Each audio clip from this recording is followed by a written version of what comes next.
Hey guys, what's up?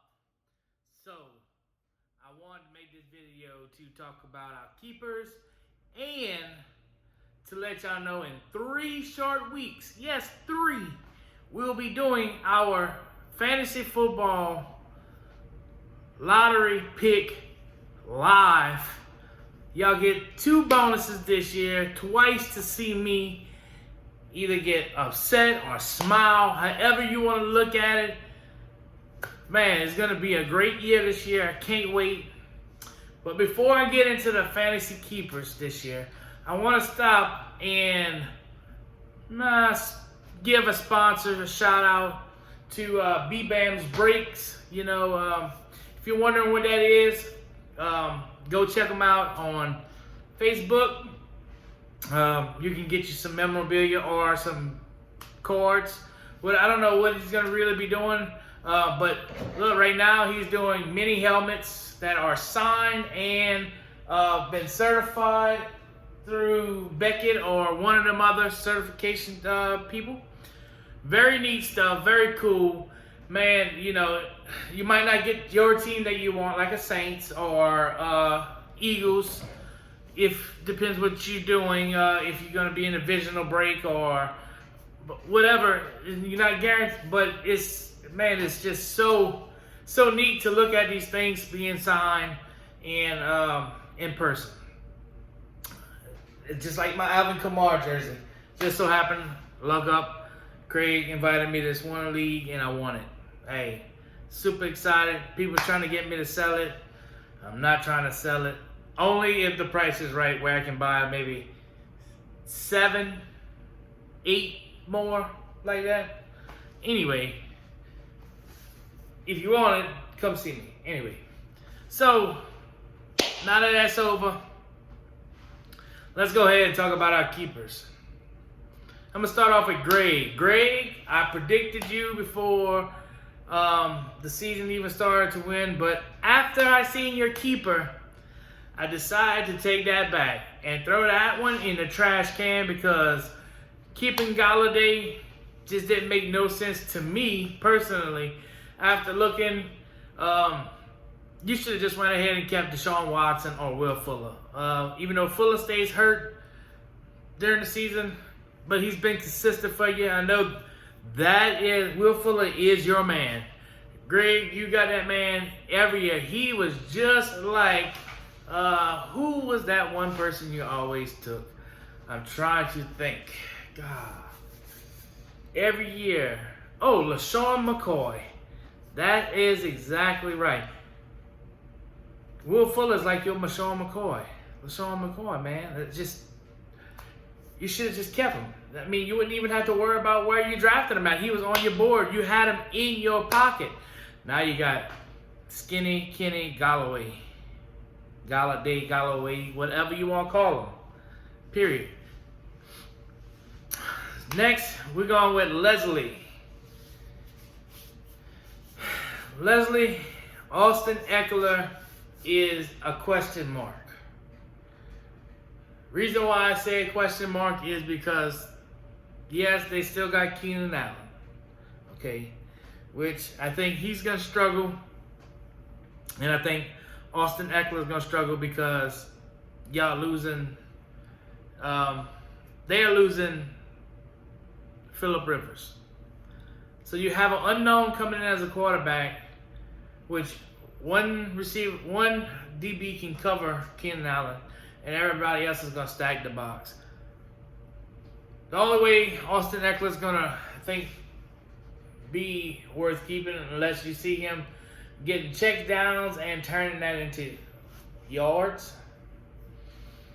Yeah, he thought he was shining last year before Melvin Gordon. Let's see if he can continue that. But I think Austin Eckler is an iffy one for me. So, but that's who you want to pick. That's who you got. Matt. Yes, everybody passed on Chris Godwin. Even me. Man, did I pass on Chris Godwin. That man lit it up last year with Jameis Winston. All the experts saying that Chris Godwin's going to be overrated this year. So I'm going to jump on that expert bandwagon and agree with him. Tom Brady don't have the arm that Jameis Winston did to let Godwin run down the field and fall under it. Tom Brady got a Drew Brees arm, which 10, 15 yards down the field is money. Now, whether or not Chris Godwin is going to be willing to play that role like all your receivers did in New England, like Julius Edelman, and who was the other one? I had a bunch of them. We shall see. Brandon Cooks, he had a 1,000-yard season, but he just wasn't as productive as a Randy Moss, I find, in New England when he was in New England. So I'm pretty sure that, man, he's going to have 1,000 yards, but I just don't feel like his productivity is going to be there with TDs and all that other stuff. Then we got Cody with Miles Sanders. Man, Jacob was hating on you bad. That's because Jacob got a Miles Sanders shrine at his house by his desk. Yeah, I said a shrine. That's all that man got is Miles Sanders cards. So I guess he was hoping that you didn't keep Miles Sanders so he could have snuck him in the draft. Who knows? Then you got, but I guess you did okay with that one. Then you got, and thanks to me, I gave him to you. But who cares? Then we got Jacob with Carson Wentz. Jacob keeping a backup quarterback as his keeper is very interesting. Very, very interesting. Jalen Hurts is about to put on Hurts on Wentz. Well, Wentz is going to get hurt anyway. So, just saying, man, keeping a backup as your keeper for 2 years, ooh, that's scary. Then we got Craig with Patrick Mahomes. Craig.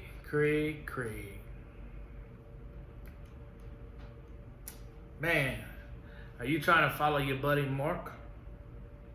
Huh? Keeping a quarterback? Where did it get you last year? In the playoffs. That's about it. Ruin your chance at the Toilet Bowl. Change the name to Craig's Poo Bowl.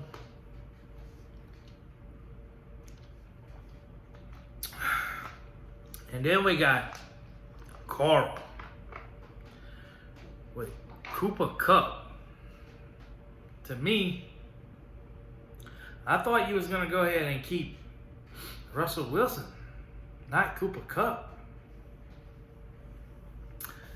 I mean, yeah, the trade you made to get Coop was pretty good. Spot on your end. David traded the wrong person, as usual. But Cooper Kupp, man, just don't know. Is he injury prone? I don't think he played a full season yet.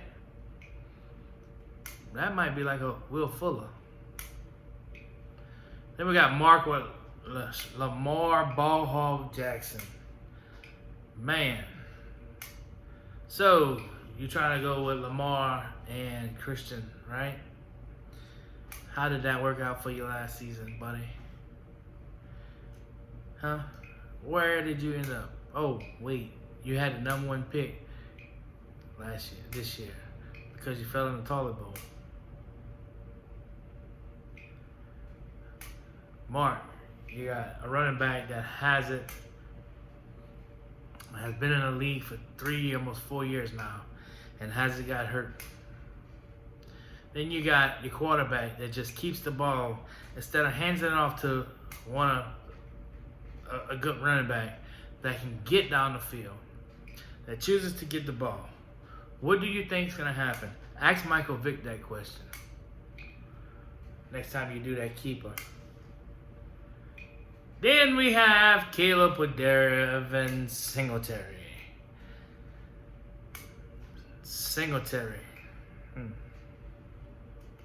That might be the only thing that's going on is single.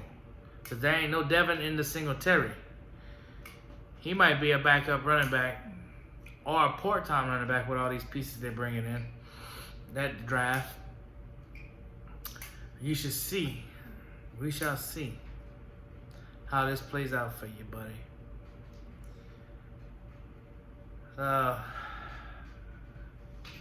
But congratulations on being one in front of me last year.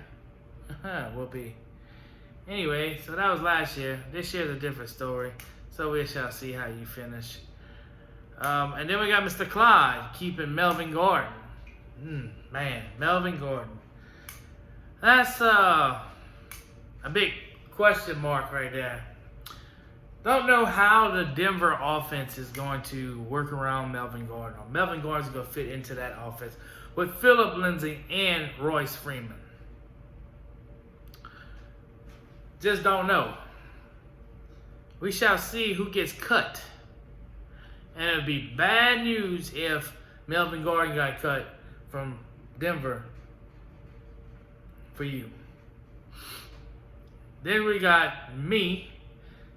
Man, you know, I was going around. I had 3 players in mind. Maybe 4. No, 3. Derrick Henry, A.J. Brown, and DJ Chark.